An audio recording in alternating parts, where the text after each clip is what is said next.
Assalamualaikum warahmatullahi wabarakatuh. Jadi pada kesempatan ini saya akan menerangkan 7 materi psikologi. Yang pertama, metode dan kontribusi psikologi pendidikan. Yang kedua, metode psikologi pendidikan. Yang ketiga, belajar dan mengajar dalam perspektif psikologi pendidikan. Yang keempat, teori pembelajaran. Yang kelima, perbedaan gaya belajar. Yang keenam, gangguan perilaku dan kesalahan belajar. Dan yang terakhir yaitu perspektif transfer pembelajaran. Oke, jadi yang pertama yaitu metode kontribusi psikologi sosial. Metode kontribusi dalam psikologi sosial melibatkan penggunaan berbagai metode saintifik atau yang berhubungan dengan ilmu pengetahuan untuk memahami dan menjelaskan bagaimana pikiran, perasaan, dan perilaku seseorang dipengaruhi oleh keberadaan orang lain. Beberapa metode yang sering digunakan dalam psikologi sosial termasuk observasi sistematik, statistik korelasi, dan eksperimen. Psikologi sosial merupakan cabang ilmu psikologi yang mengkaji tingkah laku individu dalam situasi sosial atau banyak orang dengan fokus pada bagaimana manusia mempengaruhi dan dipengaruhi oleh lingkungannya. Hal ini membantu dalam pemahaman interaksi sosial dan dinamika hubungan antar individu. Tujuan utama dari metode kontribusi psikologi pendidikan adalah untuk menggali pemahaman yang lebih dalam tentang bagaimana pikiran, perasaan, dan perilaku seseorang dipengaruhi oleh keberadaan orang lain dalam konteks sosial.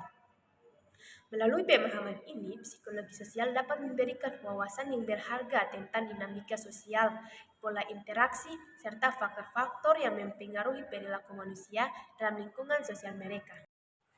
Jadi materi yang kedua yaitu metode psikologi pendidikan. Psikologi pendidikan adalah cabang ilmu psikologi yang mempelajari, meneliti, dan membahas secara keseluruhan mengenai perilaku manusia dalam hubungannya dengan belajar, kegiatan pembelajaran, dan pendidikan secara umum. Psikologi pendidikan merupakan penerapan ilmu psikologi yang fokus pada proses belajar dan mengajar dalam konteks pendidikan. Tujuan dari psikologi pendidikan adalah untuk memahami faktor-faktor yang mempengaruhi proses belajar dan mengajar, serta bagaimana perilaku manusia berkaitan dengan dunia pendidikan. Dalam psikologi pendidikan, berbagai metode penelitian digunakan untuk memahami interaksi antara individu dan lingkungannya dalam konteks pendidikan. Jadi materi yang ketiga yaitu belajar dan mengajar dalam perspektif psikologi pendidikan. Dalam perspektif psikologi pendidikan, belajar adalah proses di mana individu memperoleh pengetahuan, keterampilan, pemahaman, atau perilaku baru melalui interaksi dengan lingkungan atau pengalaman. Belajar dipandang sebagai suatu perubahan yang relatif permanen dalam perilaku atau pemahaman individu sebagai hasil dari interaksi dengan stimulus atau pengalaman tertentu. Proses belajar dapat melibatkan berbagai faktor, seperti motivasi, perhatian, pengalaman sebelumnya, dan reinforcement. Sementara itu, mengajar adalah proses di mana seorang guru atau pendidik menyampaikan informasi, keterampilan, atau konsep kepada siswa atau peserta didik dengan tujuan untuk memfasilitasi proses belajar mereka. Mengajar melibatkan penggunaan berbagai strategi, metode, dan teknik untuk menyampaikan materi, pelajaran dengan cara yang efektif, dan memfasilitasikan pemahaman serta penguasaan konsep oleh siswa. Jadi materi yang keempat yaitu teori pembelajaran. Teori pembelajaran adalah konsep atau rangkaian prinsip yang digunakan untuk menjelaskan bagaimana manusia belajar dan memperoleh pengetahuan, keterampilan, atau perilaku yang melalui berbagai proses pembelajaran. Teori-teori pembelajaran membantu dalam memahami kompleksitas proses belajar dan memberikan landasan untuk merancang strategi pengajaran yang efektif dalam konteks pendidikan.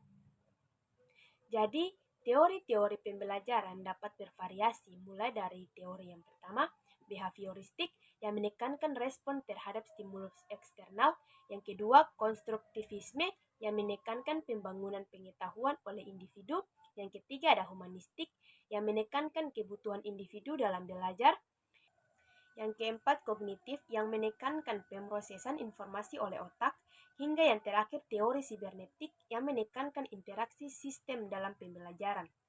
Dengan memahami berbagai teori pembelajaran, pendidik dapat memahami cara individu belajar, faktor-faktor yang mempengaruhi proses belajar, dan bagaimana merancang lingkungan pembelajaran yang mendukung perkembangan siswa secara optimal. Teori-teori pembelajaran juga memberikan dasar untuk merancang strategi pengajaran yang sesuai dengan kebutuhan dan karakteristik peserta didik. Materi yang kelima yaitu perbedaan gaya belajar. Jadi, gaya belajar adalah cara yang dipakai dan lebih disukai oleh individu dalam proses pembelajaran. Hal ini mencangkup bagaimana individu menangkap, mengatur, dan mengolah informasi yang diterima sehingga pembelajaran menjadi lebih efektif.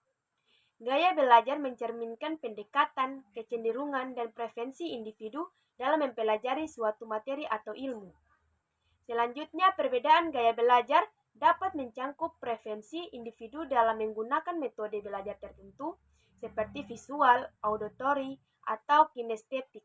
Gaya belajar juga dapat mempengaruhi cara individu memahami dan mengingat informasi, serta cara mereka memecahkan masalah dan menyelesaikan tugas belajar. Jadi, dengan memahami perbedaan gaya belajar, pendidikan dapat merancang strategi pengajaran yang lebih sesuai dengan preferensi dan kebutuhan siswa.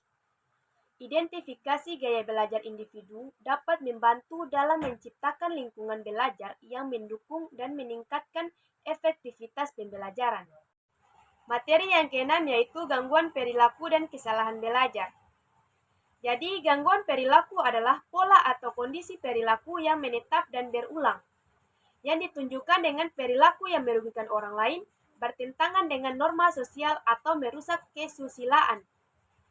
Gangguan perilaku dapat terjadi ketika perilaku tersebut bertahan dalam jangka waktu yang lama, menyebabkan kerugian pada individu lain, dan tidak sesuai dengan norma yang berlaku dalam masyarakat. Sementara itu, kesalahan belajar atau kesulitan belajar adalah kondisi di mana siswa mengalami kesulitan dalam memahami atau menguasai materi pembelajaran, sehingga hal ini dapat mempengaruhi kinerja akademik atau prestasi belajar mereka. Kesulitan belajar dapat disebabkan oleh berbagai faktor, seperti perbedaan gaya belajar, gangguan pembelajaran, kurangnya motivasi, atau lingkungan belajar yang tidak mendukung. Jadi, kedua kondisi ini, gangguan perilaku dan kesalahan belajar, memerlukan pemahaman yang mendalam, serta intervensi yang tepat untuk membantu individu yang terkena gangguan tersebut. Pendekatan yang holistik dan komprehensif diperlukan untuk mengidentifikasi, memahami, dan mengatasi gangguan perilaku dan kesalahan belajar agar individu tersebut dapat mencapai potensi belajar mereka secara optimal. Materi yang terakhir yaitu perspektif transfer pembelajaran.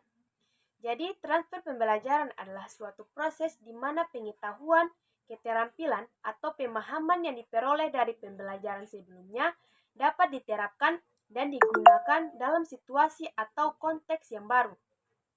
Jadi, perspektif transfer pembelajaran melibatkan kemampuan individu untuk menggunakan apa yang telah dipelajari sebelumnya dan menerapkannya dalam situasi baru atau konteks yang berbeda. Perspektif transfer pembelajaran memperhatikan bagaimana pengetahuan dan keterampilan yang diperoleh dari pengalaman belajar sebelumnya dapat dipindahkan dan diterapkan dalam situasi baru, sehingga memungkinkan individu untuk mengoptimalkan hasil pembelajaran mereka dan menghadapi tantangan dalam berbagai konteks kehidupan.